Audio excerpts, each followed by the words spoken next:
Hello travellers, நம்ம முன்னோர்களாகிய தமிழர்கள் எந்த ஒரு விஷயத்தையும் காரண காரியம் இல்லாம செய்ய மாட்டாங்க. அப்படி இருக்கிறப்ப 12 ஆண்டுக்கு ஒரு முறை கோவில்கள்ல ஏன் கும்பாபிஷேகம் பண்ணணும்னு சொல்லியிருக்காங்கன்னு தெரியுமா? கும்பாபிஷேகத்துல பண்ற ஒவ்வொரு சடங்குக்குமே ஒவ்வொரு காரணங்கள், காரியங்கள் இருக்கு. அது எதனால பண்றாங்க அப்படின்னு உங்களுக்கு தெரியுமா? இன்னைக்கு வீடியோல பாத்தீங்க அப்படின்னா புதுக்கோட்டை மாவட்டம் பொன்னமராதியில இருக்க சௌடாம்பிகை அம்மன் கோவில் கும்பாபிஷேகத்தை தான் பார்க்க போறோம். அது மட்டும் இல்லாம இதுல பண்ற ஒவ்வொரு சடங்குக்கும் எதனால பண்றாங்க, அதுக்கு உண்டான காரண காரியங்கள் என்ன அப்படிங்கறத டீட்டெயிலா இந்த வீடியோல பார்க்கலாம். வீடியோவை கடைசி வரைக்கும் பாருங்க. அதாவது இப்ப என்ன பண்ண போறோம்னு கேட்டீங்கன்னா, பூமாதேவிட்ட இருந்து மண் எடுக்க போறோம்.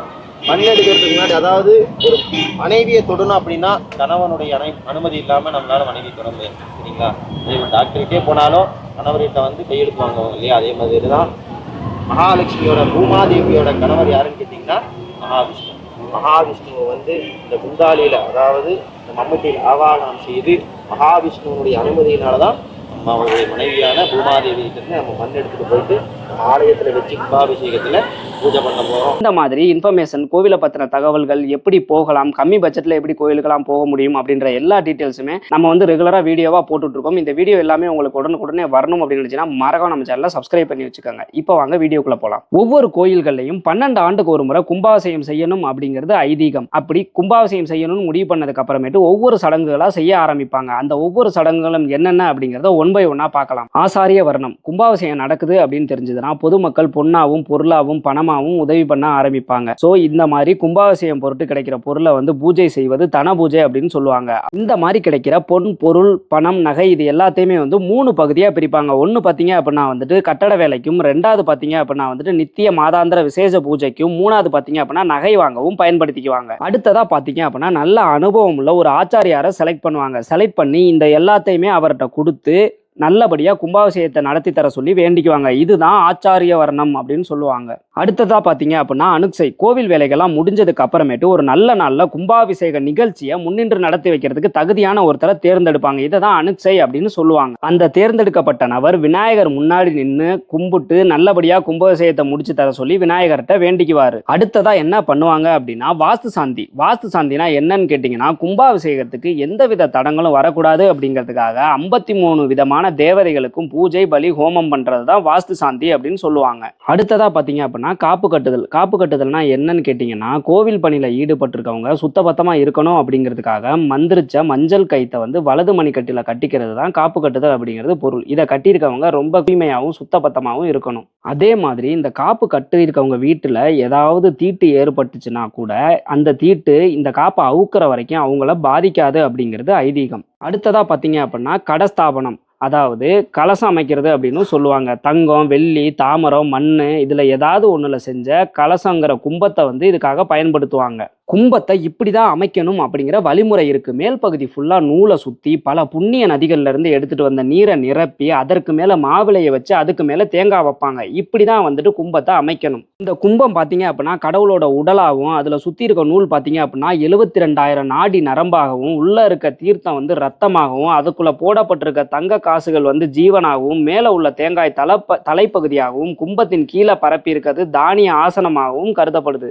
அடுத்ததா பாத்தீங்க அப்படின்னா ஆவாகனம். கும்பத்துல உள்ள நீருக்குள்ள தெய்வ சக்தியை வரவழைக்கிறதுக்கு தான் வந்து ஆவாகனம் அப்படின்னு சொல்லுவாங்க. கும்பத்தை கோவிலுக்குள்ள உள்ள தெய்வ சிலைக்கு பக்கத்துல வச்சு தர்ப்பை, மாவிலை, நூல்கள் கட்டி மந்திரங்கள் ஓதி தெய்வ சக்தியை அந்த சிலையில இருந்து அந்த கும்பத்துக்குள்ள கொண்டு வருவாங்க. இதுக்கு பேர் ஆவாகனம் அப்படின்னு சொல்லுவாங்க. அடுத்ததா பாத்தீங்கன்னா அஷ்டபந்தனம். கும்பாபிஷேகத்துல அஷ்டபந்தன மகா கும்பாபிஷேகம் அப்படின்னு சொல்றத கேள்விப்பட்டிருப்பீங்க. அஷ்டம் அப்படின்னா 8. பீடத்துல இருக்க சிலை அசையாம இருக்கிறதுக்காக கொம்பரங்கு, சுக்கான்தான், குங்குளியன், கற்காவி, செம்பஞ்சு, ஜாதிலிங்கம், தேன்மெழுகு, எருமையின் வெண்ணெய் இது எல்லாத்தையும் சேர்த்து செஞ்ச மருந்த அந்த பீடத்துக்கும் சிலைக்கும் இடையில பூசி சிலை அசையாமல் இருக்க செய்வாங்க. இதுக்கு பேர் தான் அஷ்டபந்தனம் அப்படின்னு பொருள். அடுத்ததா பாத்தீங்க அப்படின்னா மிருத் சங்கிரகணம் அப்படின்னு சொல்லுவாங்க. அப்படின்னா என்னன்னு கேட்டீங்கன்னா முளைப்பாரி, நவதானியங்களை வந்து வளர வைக்கிறதுக்கு பேர் தான் வந்து மிருத் சங்கிரகணம் அப்படின்னு சொல்லுவாங்க. இது வந்து பாத்தீங்க அப்படின்னா கும்பாபிஷேகத்துக்கு முன்னாடியே வந்து இதை செஞ்சிருவாங்க. கடைசியா கும்பத்துல இருக்க இறை சக்தியை யாகசாலையில வச்சு மந்திர உச்சாடனம் பண்ணி கோபுர கலசத்துக்கும் கடவுள் சிலைக்கும் அபிஷேகம் பண்ணி கும்பாபிஷேகத்தை முடிச்சு வைப்பாங்க. இதுதான் கும்பாபிஷேகம் நடத்தும் சரியான முறை. இதை இப்பதான் நீங்க தெரிஞ்சுக்கிட்டு இருக்கீங்க அப்படின்னா இந்த வீடியோக்கு ஒரு லைக்கை போட்டு நம்ம சேனலை மறக்காம சப்ஸ்கிரைப் பண்ணி வச்சுக்கோங்க. கும்பாபிஷேகத்துக்கு போகிறது அப்படிங்கிறதோ கும்பாபிஷேகத்தை பார்க்குறது அப்படிங்கிறதோ எல்லாராலையுமே முடியாது. கடவுள் நினச்சா மட்டும்தான் நம்மளால் கும்பாபிஷேகத்துக்கு போகிறதோ இல்லை கும்பாபிஷேகத்தை பார்க்குறதோ முடியும். அதனால் உங்களுக்கு தெரிஞ்சு எங்கேயாவது கும்பாபிஷேகம் நடக்குது அப்படின்னா கண்டிப்பாக போய் பார்த்துட்டு வந்துடுங்க. அதே மாதிரி கும்பாபிஷேகத்தில் தெளிக்கப்படுற நீர் வந்து ரொம்ப ரொம்ப புனிதமானது. நமக்கு பாவங்கள் தீர்றது மட்டும் இல்லாமல் புண்ணியம் வந்து சேரும். நீங்கள் போனீங்க அப்படின்னா அந்த புனித நீரை வாங்கிட்டு வந்து உங்கள் வீட்டில் வச்சு பூஜை பண்ணி வந்தீங்க அப்படின்னா உங்கள் குடும்பத்தில் இருக்க எல்லாருக்குமே நல்லதே நடக்கும், வீட்லேயும் நல்லதே நடக்கும். இந்த மாதிரி பல கோவில்களுக்கு போய் கும்பாபிஷேகமாக இருக்கட்டும், அந்த கோவிலை பற்றின வரலாறாக இருக்கட்டும், அந்த கோவிலுக்கு போனால் நமக்கு என்ன கிடைக்கும் அப்படிங்கிறதுலேருந்து எல்லாத்தையுமே டீட்டெயிலாக நாங்கள் சொல்லிக்கிட்டு இருக்கோம். ஸோ மறக்காமல் நம்ம சேனலை சப்ஸ்கிரைப் பண்ணி வச்சுக்கோங்க. இங்கே பொன்னமராதியில் இந்த சௌடாம்பிகை அம்மன் கோவில் கும்பாபிஷேகம் ரொம்ப சூப்பராகவே நடந்துச்சு. இப்போ வாங்க இந்த கோவிலோட கும்பாபிஷேகத்தை நம்ம பார்க்கலாம்.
विष्णुं शशिवर्णं चतुर्भुजं वन्नवदनं ध्यायेत् सर्वविघ्नोपशान्तये सर्वविघ्नप्रीत्यर्थं तदेवलग्नं स्वदनं तदे अभिगानः ओम आत्मे रत्नदलमध्ये रामलिङ्गचौडे सर्विगासनादः रामलिङ्गचौडे सर्विगामूर्तये महादेवादलम्बिकाकहरते तामीरमार्यङ्ग वन्दे गुरुपरम्परा ज्ञानस्य ज्ञानाचरकरा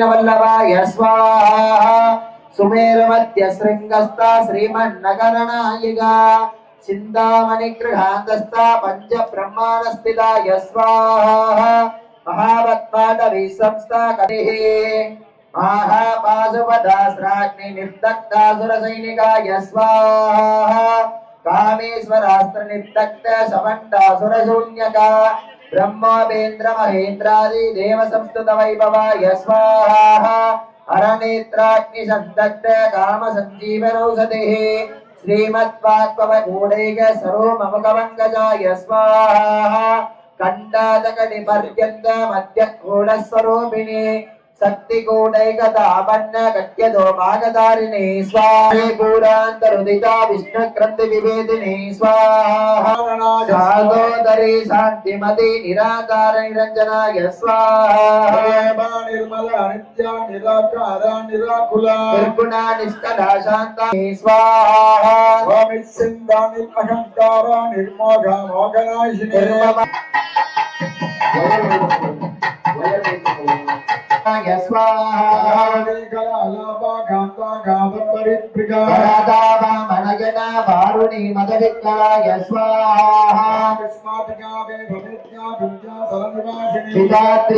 जननी विष्णु भाग्या विलासिनी नमो नमः स्वायं भवन नित्यं नमो देवांगकुलरूपिणे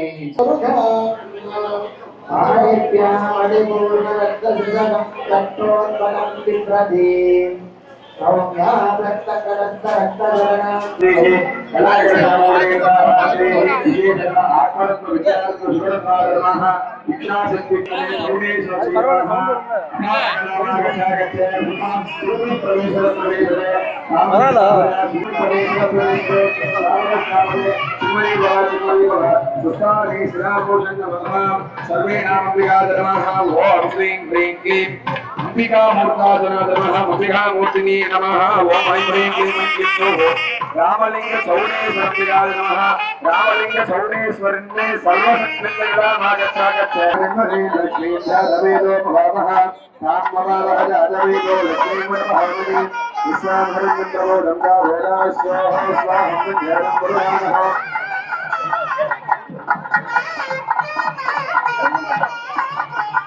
हेलो वाक्य बोलना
அந்த பாக்கியத்தை இன்றைக்கு மகாசன